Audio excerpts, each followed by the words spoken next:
नमस्कार. जय शिवराय, जय शंभूराजे. महाराष्ट्रामध्ये अनेक मोठमोठी धरणे बांधलेली आहेत. ती धरणे बांधल्यामुळे अनेक गावांना पाणी मिळाले आणि त्यांची शेती हिरवीगार झाली. पण ही धरणे बांधत असताना धरणामध्ये अनेक गावांना विलीन करावं लागलं. त्या गावातील माणसांची घरे, शेती आणि गाव सोडून दुसऱ्या ठिकाणी स्थलांतर करावं लागलं. विचार करा, त्या गावातील माणसांच्या वरती काय परिस्थिती आली असेल. त्यांचं घर, गाव आणि गावातील देव सोडून त्यांना दुसऱ्या ठिकाणी जाताना त्यांच्या डोळ्यामधून अश्रू आले असतील. त्यांना खूप त्रास देखील झाला असेल आणि त्यांची काय अवस्था झाली असेल याचा अनुभवण्यासाठी आज मी तुम्हाला सातारा जिल्ह्यातील पाटण तालुक्यातील मराठवाडी धरणामध्ये घेऊन निघालेलो आहे. कारण त्या धरणामध्ये 29 वर्षापूर्वी मेंढगाव पूर्णपणे पाण्याखाली गेलेलं आहे आणि यावर्षी जून महिना संपत आलेला आहे तरी सुद्धा पाऊस सुरू झालेला नाही. त्यामुळे धरणातील पाण्याची पातळी पूर्णपणे खालवली आणि अनेक वर्षानंतर मेंढगाव पाण्यामधून बाहेर आले. या ठिकाणी असलेली घरांचे अवशेष, मंदिरे आणि काही घरांच्या आतमध्ये असलेल्या माणसांच्या वस्तू बघितल्यानंतर त्यांच्या आठवणींना एक वेगळी नवीन ओळख मिळते. मित्रांनो, तुम्ही देखील माझ्यासोबत या व्हिडिओमध्ये बनून राहा, म्हणजे तुम्हाला देखील समजेल धरणे बांधत असताना धरणामध्ये विलीन झालेल्या गावांच्या लोकांच्या वरती काय परिस्थिती आली असेल. तर चला मित्रांनो, आपण आता सातारा जिल्ह्यातील मेंढ गावातील धरणाच्या दिशेने प्रवासाला सुरुवात करूया. मित्रांनो, तुम्ही बघू शकता, हे आहे मराठवाडी धरण आणि पाण्याची पातळी खालवलेली आहे. त्यामुळे आपल्याला धरणामध्ये बुडलेले मेंढगाव आज बघायचे आहे. गावाचे हे प्रवेशद्वार आहे. हे पण पावसाळ्यामध्ये पाण्याखाली जाते. या प्रवेशद्वारमधून जेव्हा आपण आतमध्ये एंट्री करतो तेव्हा आपल्याला गावाची मराठी शाळा बघायला मिळते. ही शाळा पण पाण्यामधून बाहेर आलेली आहे.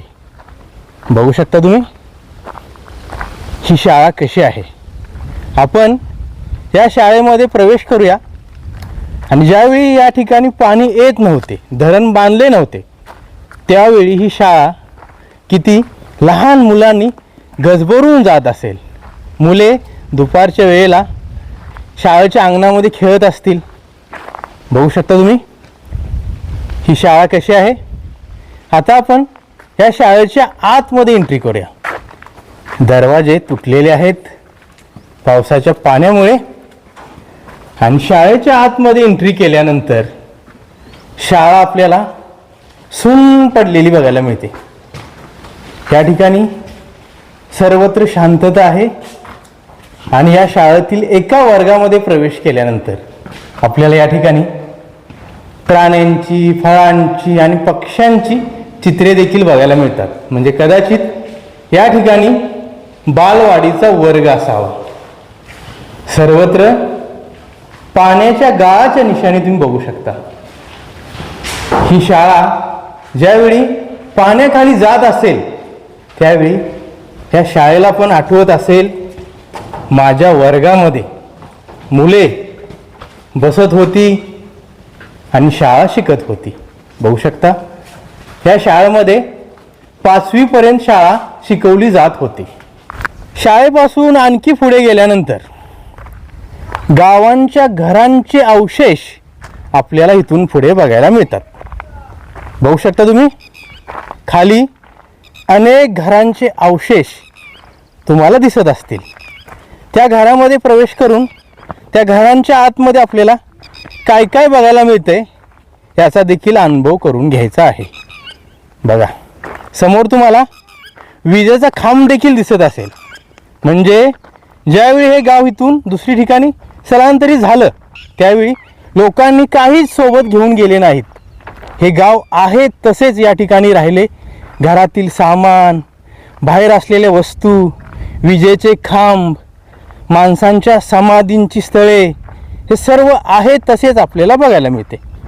आता आपण आणखी पुढे जाऊया आणि बघूया ह्या घरांचे अवशेष आपल्याला काय आठवणी करून देतात. आणि या ठिकाणी एक पाईपलाईन पण तुम्हाला दिसत असेल. म्हणजे या पाईपलाईनमधून गावातील प्रत्येक घराला पाणी पुरवले जात होते. त्याच्या आठवणी ह्या पाईपला बघितल्यानंतर आपण अनुभवू शकतो. बघा हे घर बघा तुम्ही, दगडी बांधकामामध्ये बांधलेलं हे घर.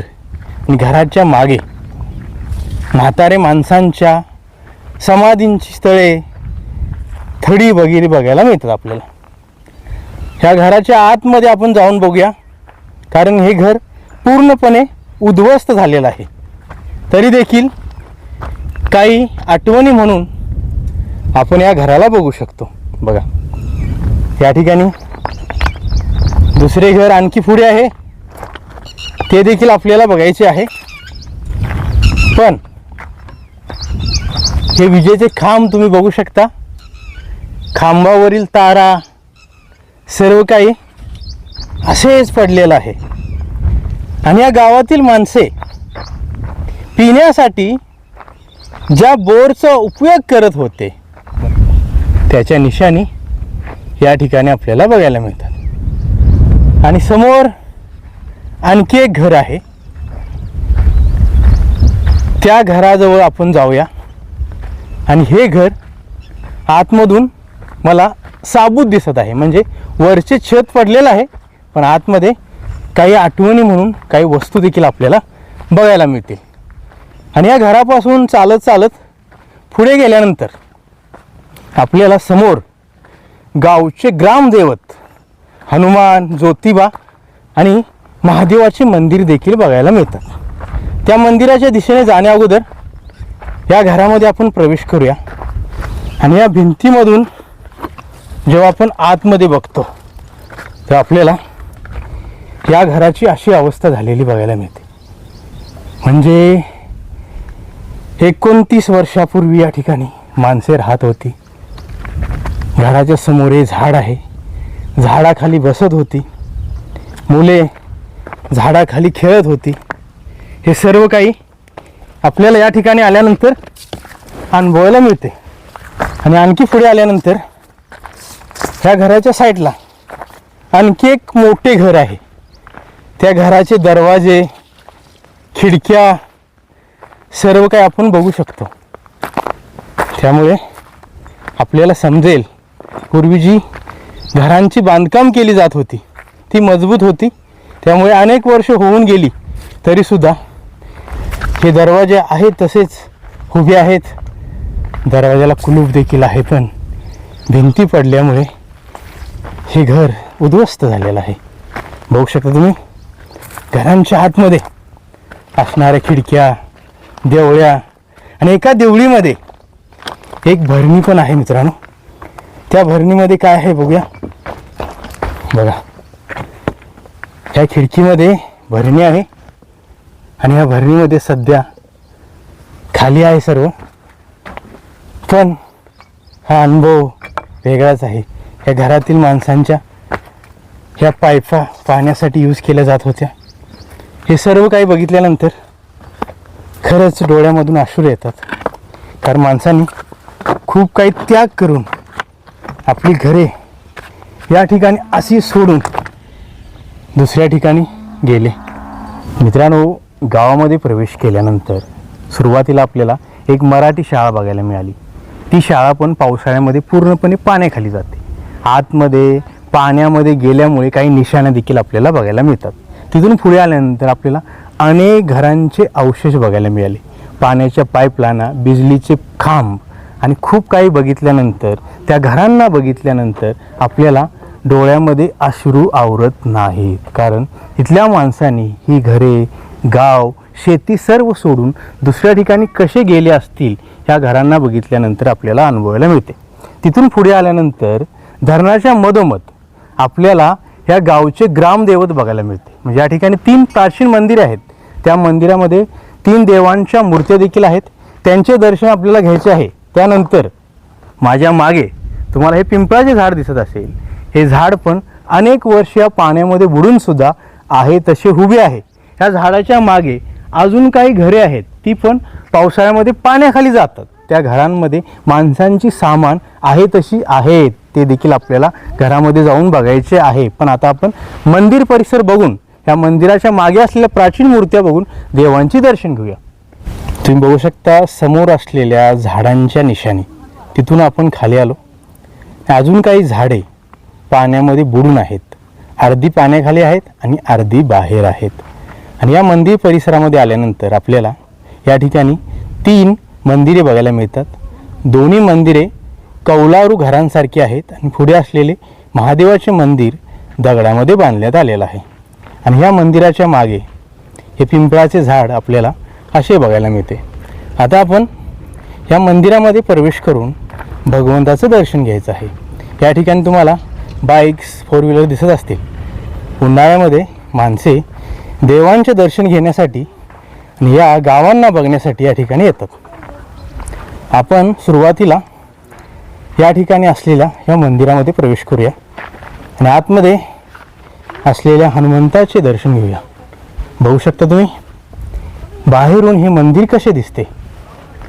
अनेक वर्ष पाण्यामध्ये राहून सुद्धा मंदिरांच्या भिंती, दरवाजे आणि वरती असलेले वाशे आहेत तसे मजबूत आहेत. आणि आतमध्ये प्रवेश केल्यानंतर आपल्याला हनुमंताचे दर्शन होते. ओम हनुमंते रुद्र अवताराय सर्व शत्रू सहारणाय सर्व रोगहराय रामदूताय स्वाहा. तुम्ही हनुमंताचं दर्शन घेऊ शकता. आणि या ठिकाणी मंदिराच्या आतमध्ये तुम्हाला हा गाळ दिसत असेल, म्हणजे या ठिकाणी पाण्याच्या निशाणी म्हणून हा गाळ उन्हाळ्यामध्ये आपल्याला असा बघायला मिळतो. आणि आतमधून हे मंदिर असे बघायला मिळते. म्हणजे मंदिराच्या वरती माळी पण आहे, म्हणजे मंदिरातील सामान वरती ठेवण्यासाठी हे सर्व काही बनवलेलं आहे. वरती जाण्यासाठी हा जिना आहे आणि जिन्याची काय अवस्था झालेली आहे तुम्ही बघू शकता. या मंदिरामधून बाहेर आल्यानंतर आपल्याला या ठिकाणी ही दगडांची डिकमळ देखील बघायला मिळते. ह्या डिकमळीच्या 4ही बाजूनी हत्तींच्या मूर्त्या आहेत, वरती घोडे आहेत आणि वरती अजून काही दगडामध्ये निशाणी कोरलेल्या आहेत. ह्या डिकमळीला बघून जेव्हा आपण समोर जातो तेव्हा या ठिकाणी आपल्याला महादेवाचे मंदिर देखील बघायला मिळते. मंदिराच्या बाहेर महादेवाचा नंदी आहे. तुम्ही नंदीचे दर्शन घ्या. ओम नमः शिवाय. आणि हे महादेवाचे मंदिर आहे.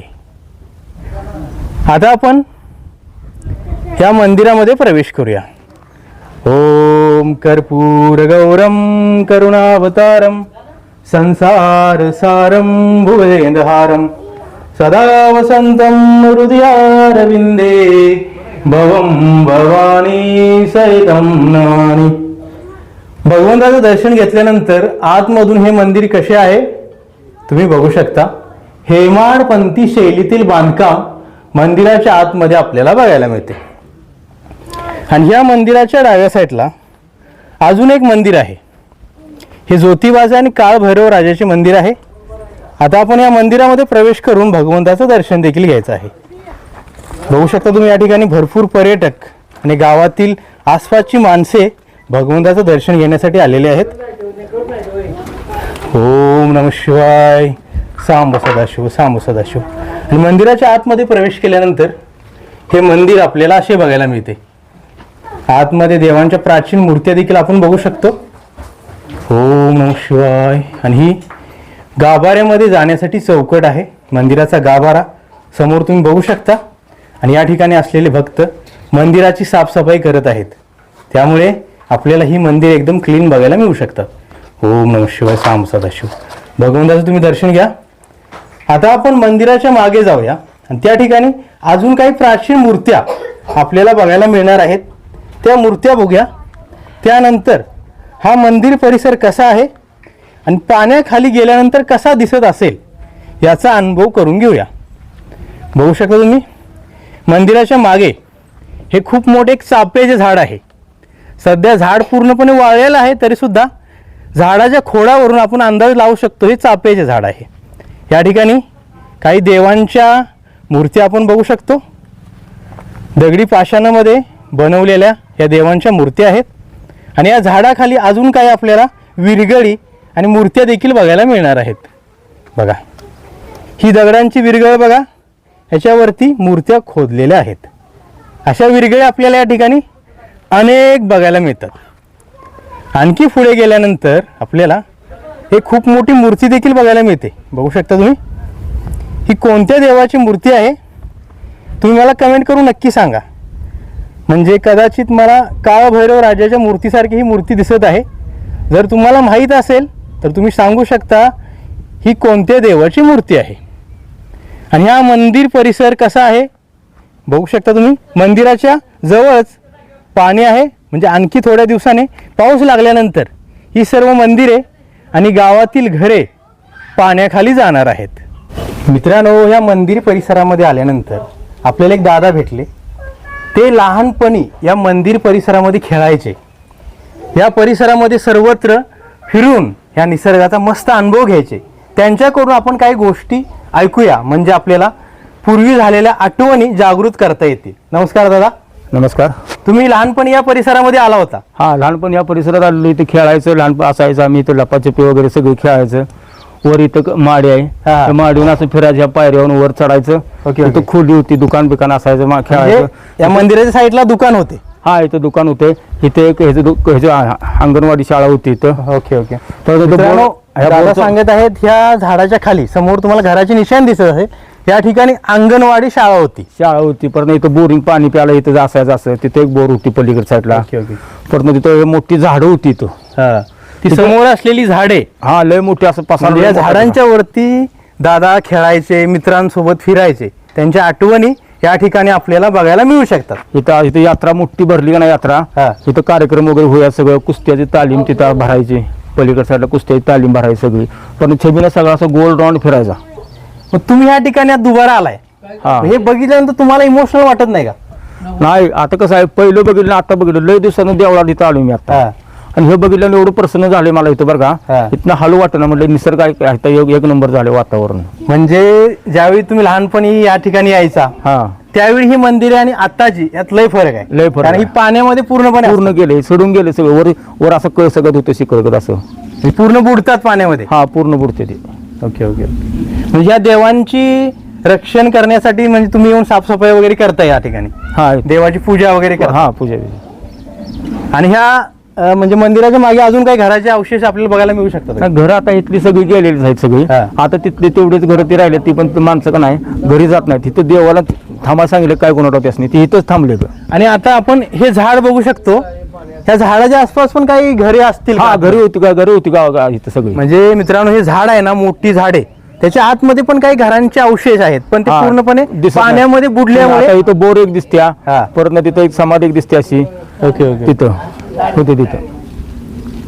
दादा धन्यवाद, तुम्ही चांगली माहिती दिली. तुमच्यामुळे आम्हाला काही गोष्टी समजल्या. धन्यवाद. मित्रांनो, या मंदिर परिसरामध्ये आल्यानंतर आपल्याला एक दादा भेटले. त्यांच्याकडून आपण मंदिराविषयी थोडी माहिती जाणून घेतली. पण मंदिरामधून बाहेर आल्यानंतर आपल्याला या मंदिराचे पुजारी जे होते, पूर्वी पूजा करायचे, त्यांचे मुलगे भेटलेले आहेत. नमस्कार. नमस्ते. माझं नाव सागर शंकर पुजारी. तर माझे वडील शंकर पिराचे पुजारी, ते या मंदिराची पूजा करायचे. तर आता आमचं पुनर्वसन झालं इकडे कडेगावला, शिवाजीनगरला. Okay okay. सध्या आम्ही तिकडे असतोय. पूजा करण्याच्या ह्याने तुम्ही या ठिकाणी येत आहे? हो, महिन्यातून 2 महिन्यातून येत असतोय. ज्यावेळी तुम्ही हे गाव सोडलं, स्वतःचं घर सोडलं, त्यावेळी तुमच्यावर काय परिस्थिती आली होती? अचानकच आमच्या घरामध्ये इथं मंदिराच्या पाठीमागे आमचं घर होतं. त्या ज्योतिबाच्या मंदिराच्या मागे तुमचं घर होतं? हा. पूर्णपणे आता पाण्याखाली आहे? पूर्ण पाण्याखाली. अचानक पाणी घरात शिरल्यामुळे आम्हाला म्हणजे तिथून निघावं लागलं आम्हाला. Okay okay okay. मग आम्ही म्हणजे परत घाटेवाडीला गेलो आम्ही इथून. मी या ठिकाणी आलो, मला हे सर्व काही बघितल्यानंतर म्हणजे स्वतः डोळ्यातून अश्रू आले. तर तुमच्यावर काय परिस्थिती आली असेल? मी आता मंदिरात आलो, मी रडायला लागलो माहिती आहे. डोळ्यातून अक्षरशः पाणी यायला लागलं. मला पण बघा मित्रांनो, मामांच्या बोलण्यातून तुम्हाला कळालं असेल त्यांना हुंदका येत आहे हे सर्व काही बघितल्यानंतर. आणि या मामांचे दुकान या परिसरामध्ये होते, इथेच लागायचं दुकान. म्हणजे यावेळी यात्रा भरायची त्यावेळी तुमचं दुकान या ठिकाणी असायचे? तिथं असायचं. भावाचे 3-4 दुकान आमची असायची त्या परिसरात. आमचा आज्या पंजाबपासून गाव आम्हाला होतं. म्हणजे आठवण म्हणून तुम्ही उन्हाळ्याच्या दिवसात या ठिकाणी देवाचे दर्शन घेण्यासाठी येतात? ते पण आता पाणी कमी झालंय म्हणून पाणी कमी झाले म्हणून. तर मग शक्यता नाही तर नाही, उठून गेल्यापासून आज आलो इथं आम्ही. मित्रांनो, तुम्ही ऐकलं असेल, ही गाव उठून अनेक वर्ष झाली, पण पाऊस दरवर्षी लवकरच येतो, पण या वर्षी लेट झाल्यामुळे आपल्याला ही मंदिरे आणि हे सर्व काही बघायला मिळत आहे. हो. तर धन्यवाद मामा, थँक्यू तुमचं पण. तुम्ही आम्हाला सर्व माहिती सांगितली, तुमच्यामुळे आम्हाला हे सर्व काही अनुभवायला मिळाले. ओके, धन्यवाद. मित्रांनो, माझ्या मागे असलेली सर्व मंदिरे तुम्ही बघितली, देवांचे दर्शन देखील घेतले आणि या ठिकाणी असलेल्या प्राचीन दगडांच्या मूर्त्या देखील बघितल्या.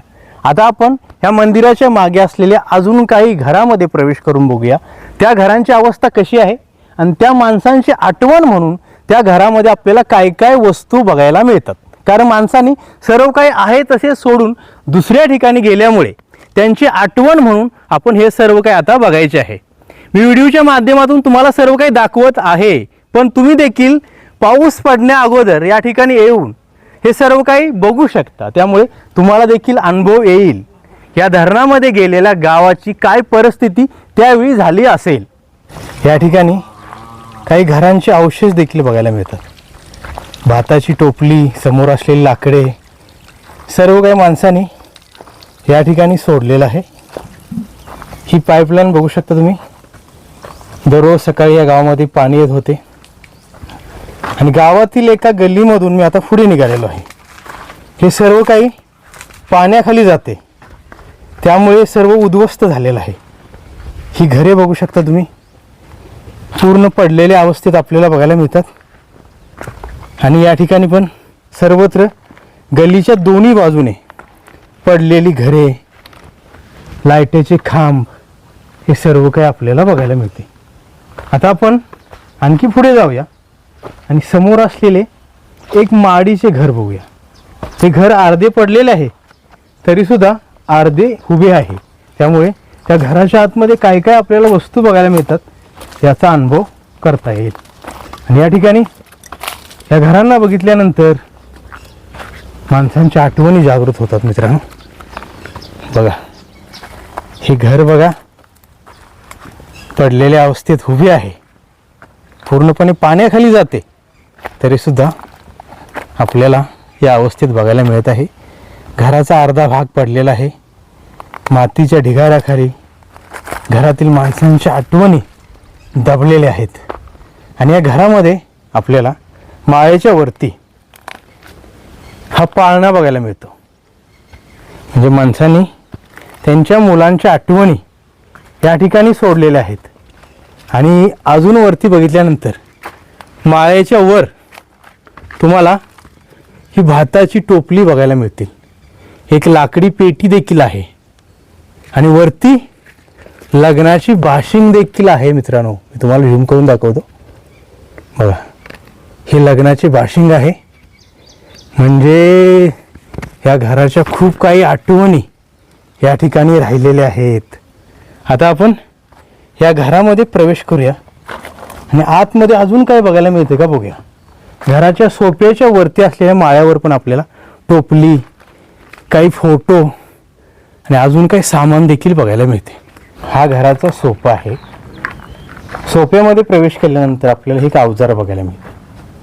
हे काय आहे तुम्हाला माहीत असेल. पावसाळ्यामध्ये रोपा लावण्यासाठी, चिखल करण्यासाठी ह्या अवजाराचा उपयोग केला जातो. म्हणजे हे अवजार बैलांना जोडून चिखल केला जातो. आणि सोफ्यामध्ये एका कोण्यामध्ये एक न्हाणी देखील आहे. सध्या आधुनिक जगामध्ये त्याला बाथरूम म्हणतात. या न्हाणीमध्ये माणसे आंघोळ करायची, न्हाणीच्या साईडला असलेल्या देवळीमध्ये साबण ठेवायची, या खुट्टीला कपडे अडकायची. आणि सोफ्यामधून मधल्या गाळ्यात आल्यानंतर आपल्याला मधला गाळा असा बघायला मिळतो. या ठिकाणी देवळी आहे, म्हणजे या ठिकाणी गणपती बसवला जात असावा, लहान गणपती, कारण या ठिकाणी डेकोरेशन वगैरे केलेलं आहे. आणि देवळीमधून साईडला एक रूम आहे. ह्या रूममध्ये पण आपण प्रवेश करायचा आहे. पण हा मधला गाळा असा आहे. एका गाळ्याच्या आतमध्ये, खिडकीच्या आतमध्ये देवांच्या मूर्त्या पण आपल्याला बघायला मिळतात. आता आपण काय करूया, मधल्या गाळ्यानंतर त्याच्या मागच्या गाळ्यात प्रवेश करूया. या ठिकाणी एक रूम आहे. या रूमच्या चौकटीजवळ हे काही मटकी आहेत. हे भाजीचं शिकाळ आहे. आणि ह्या रूममध्ये प्रवेश केल्यानंतर या ठिकाणी आपल्याला लहान रूम बघायला मिळते.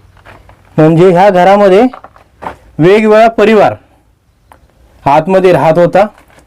त्या देवळीमध्ये देव ठेवण्यासाठी हे बनवलेलं आहे. या ठिकाणी चुलीची निशाणी आहे. सर्व काही आपल्याला बघायला मिळते या ठिकाणी आल्यानंतर. आता आपण दुसऱ्या रूममध्ये प्रवेश करूया. आणि दुसऱ्या रूममध्ये प्रवेश केल्यानंतर ही रूम थोडी मोठी बघायला मिळते आपल्याला. बघू शकता तुम्ही, या ठिकाणी दुसरा परिवार राहत असावा. ही देवळ्या बघा, खिडक्या बघा, या खुट्ट्या बघा, आणि ह्या कोण्यामध्ये असलेली ही चूल बघा. ही चूल या घरातल्या माणसांना जिवंत ठेवत होती. मातीमध्ये बनवलेली चूल भट्टीमध्ये भाजल्यामुळे पाण्यामध्ये जाऊन सुद्धा या ठिकाणी चांगल्या अवस्थेत आपल्याला बघायला मिळते. चुलीच्या वरती ही देवळी आहे आणि या ठिकाणी हे शिकाळ बघा. या शिकाळ्यामध्ये भाकरीचं शिबडं ठेवलं जात होतं किंवा रात्री दूध गरम करून या ठिकाणी ठेवले जात होते. म्हणजे या शिकाळ्याला आधुनिक जगातील फ्रीज म्हणू शकता तुम्ही. म्हणजे आधुनिक जगाची फ्रीज असतात, पण पूर्वी ही शिकाळ्याचा उपयोग केला जात होता. हवा ह्याला लागत होती आणि दूध खराब न होता व्यवस्थित राहत होतं. ह्या रूममधून जेव्हा आपण बाहेर येतो, दुसऱ्या पलीकडच्या रूममध्ये जातो, तेव्हा आपल्याला या ठिकाणी काय बघायला मिळते बघूया. पलीकडच्या रूममध्ये आल्यानंतर ही रूम भरपूर मोठी आहे. बघू शकता तुम्ही.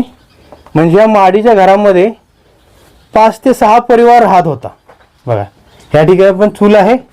ही पण चूल साबूत अवस्थेत आहे आणि चुलीच्या साईडला लाकडे पण आहेत.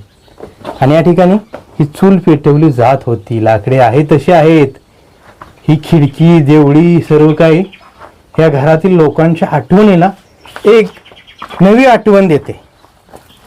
आणि हा व्हिडिओ या घरातील माणसे जर बघत असतील तर त्यांच्यापर्यंत जर पोचला, किंवा सध्या तुम्ही जे बघत असाल व्हिडिओ, तुम्ही जास्तीत जास्त शेअर केला तर हा व्हिडिओ ह्या घरातील माणसांजवळ पोचू शकतो आणि त्यांच्या आठवणींना एक नवीन आठवण म्हणून ओळखता येईल. म्हणजे त्यांनी हे बघितल्यानंतर त्यांच्या डोळ्यातून अश्रू वाहतील, पण त्यांना बघितल्यानंतर चांगले देखील वाटेल.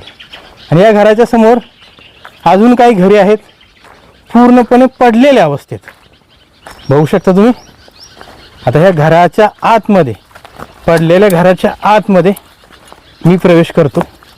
बघा, हे घर पूर्णपणे पडलेलं आहे, तरी देखील आतमध्ये जाऊन बघूया. आतमध्ये आल्यानंतर त्या घराचा असा अनुभव आपल्याला अनुभवायला मिळतो. ह्या घरांच्या भिंती म्हणत असतील, घरातील माणसे आम्हाला सोडून दुसऱ्या ठिकाणी गेली. पण मित्रांनो, हे सर्व काही घडत राहते, कारण ही धरणं बांधण्यासाठी काही घरांना, काही गावांना एका ठिकाणावरून दुसऱ्या ठिकाणी स्थलांतर केलं जातं.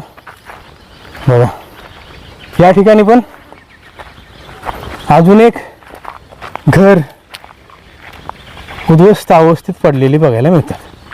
आणि समोर आपल्याला आणखी एक घर बघायला मिळणार आहे. त्या घरातील आठवणी कशा आहेत हे देखील आपण बघूया. त्या अगोदर या घराचे अवशेष तुम्ही बघू शकता कसे आहेत. आणखी पुढे आल्यानंतर आपल्याला समोर आणखी एक मोठे घर बघायला मिळते. हे घर बघण्यासाठी आपल्याला या भिंतीवरून खाली उतरावं लागणार आहे, कारण खाली जाण्यासाठी आपल्याला फिरून जाण्यापेक्षा त्या भिंतीवरून उतरून जाणे चांगले वाटले. बघा, या ठिकाणी आल्यानंतर त्या दुसऱ्या घरामध्ये आता मी प्रवेश करत आहे. हे घर पण भरपूर मोठे आहे आणि घराच्या किचनमधून आपल्याला पुढे जावं लागणार आहे. म्हणजे आपण किचनमधून मधला गाळा, त्यानंतर सोप्यामध्ये प्रवेश करूया.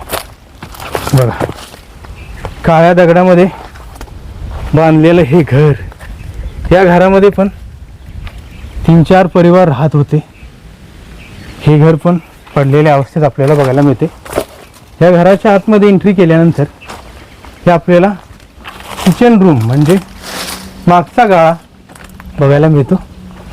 मागच्या रूममधून मधल्या गाळ्यामध्ये आल्यानंतर हा मधला गाळा आपल्याला असा बघायला मिळतो. माणसांची कपडे, पाण्याचा मटका, खूप काही आठवणी या ठिकाणी माणसे सोडून गेलेली आहेत. आणि ह्या मधल्या गाळ्यातून जेव्हा आपण सोप्यामध्ये जातो तेव्हा आपल्याला हा सोफा असा बघायला मिळतो. बघा, समोर बैलगाडीचे चाक, वरती असलेली लाकडे सर्व काही माणसे या ठिकाणी सोडून गेलेले आहेत आणि ह्या घराच्या समोर हे मराठवाडी धरण आपल्याला बघायला मिळतं. आणि मित्रांनो, ह्या घराच्या वरती बघा ही टोपली, सायकल, हे सर्व काय बघायला मिळते. दरवर्षी या ठिकाणी ही घरे, ही मंदिरे बघायला मिळत नाहीत, पण यावर्षी बघायला मिळालेली आहेत. आणि तुम्हाला जर वेळ भेटला, पाऊस लागण्या अगोदर तुम्ही या ठिकाणी येऊन हे सर्व काही बघू शकता. मी तुम्हाला देखील समजेल. एक धरण बांधत असताना धरणाच्या आतमध्ये किती गावांना विलीन केलं जातं. त्यांच्या आठवणी, त्यांची घरी, शेती सर्व काही या धरणामध्ये मुजून जाते. पावसाळ्यात हे धरण पूर्णपणे पाण्याखाली जाते आणि त्यांच्या आठवणी, माणसांच्या आठवणी या पाण्यामध्ये बुडून जातात. आज मी या ठिकाणी येऊन तुम्हाला हे सर्व काही दाखवलं, हा व्हिडिओ बनवून दाखवला. हा व्हिडिओ तुम्हाला कसा वाटला मला कमेंट करून नक्की सांगा. आणि असेच नवनवीन मराठी व्हिडिओ बघण्यासाठी चॅनलला सबस्क्राईब करा, शेअर करा, लाईक करा आणि बेल आयकॉन दाबून नोटिफिकेशन ऑन करा. पुन्हा भेटू अशाच नवीन मराठी व्हिडिओसोबत. धन्यवाद. जय शिवराय, जय शंभूराजे, नमो पार्वती पतये, हर हर महादेव. छत्रपती शिवाजी महाराजांचा विजय असो.